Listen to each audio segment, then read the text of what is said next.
তাই আমরা বলছি দেশকে বাঁচাতে হবে, রাজ্যকে বাঁচাতে হবে।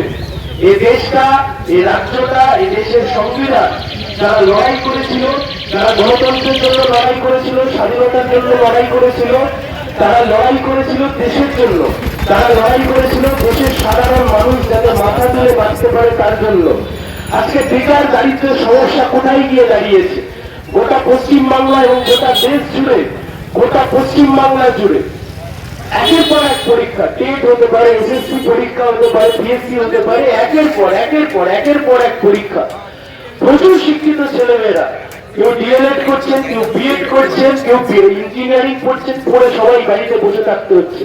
কিন্তু আমাদের কথাই বেকার যুবকদের হাতে যদি একটা চাকরি তুলে দেওয়া যায়, তাহলে বেকার সমস্যার সমাধান হবে কি করে? রাজ্যের সরকার এবং কেন্দ্রের সরকার, এই দুই সরকার মিলে উদাসী। এবং আপনি যদি দেখেন শেষ কয়েক বছর তো হলদিয়া শিল্পাঞ্চলটাকে কার্যত লাটে তুলে দিয়েছে।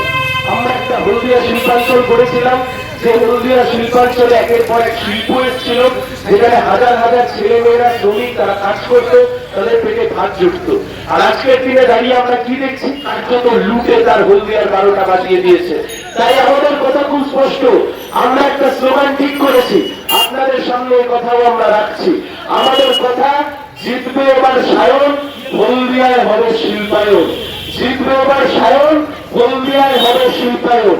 তার কারণ, আমরা যদি না জিতি, শিল্প যদি না হয়, তাহলে বেকার সমস্যার সমাধান, চাকরির সমস্যার সমাধান, কম বয়সী ছেলেমেয়েদের চাকরি দেওয়ার ক্ষেত্রে যে অসুবিধা দেখা যাচ্ছে, শিল্প ছাড়া এ সম্ভব নয়।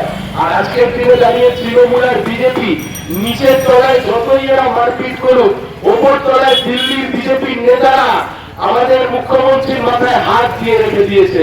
আর হাত দিয়ে রেখে দিয়েছে বলেই মুখ্যমন্ত্রী হোক বা তার ভাইপো, এত চুরি দুর্নীতি করবার পরেও একবারও ইডি বা সিবিআই এদের গায়ে হাতটুকু পর্যন্ত লাগায় না। দিল্লির মুখ্যমন্ত্রী গ্রেপ্তার হয়ে যায়, কিন্তু মোদী আর অমিত শাহের হাত আছে তৃণমূলের উচ্চ নেতৃত্বের মাথায়, কালীঘাটের মাথায়।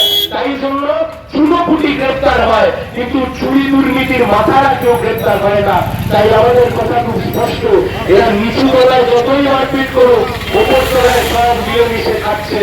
বলছে দিল্লিতে বিজেপি থাকবে আর রাজ্যে তৃণমূল থাকবে, এই বোঝাপড়ার ভিত্তিতে এরা চালাতে চাইছে।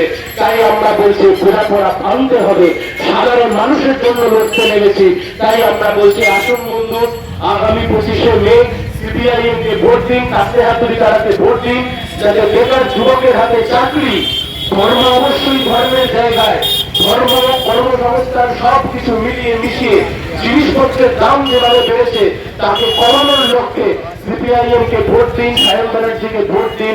আমরা কথা দিচ্ছি, আমরা এলাকার সাধারণ মানুষকে সাথে করে নিয়ে উন্নয়নের কাজ করবো। ধন্যবাদ, নমস্কার, সবাই ভালো থাকুন।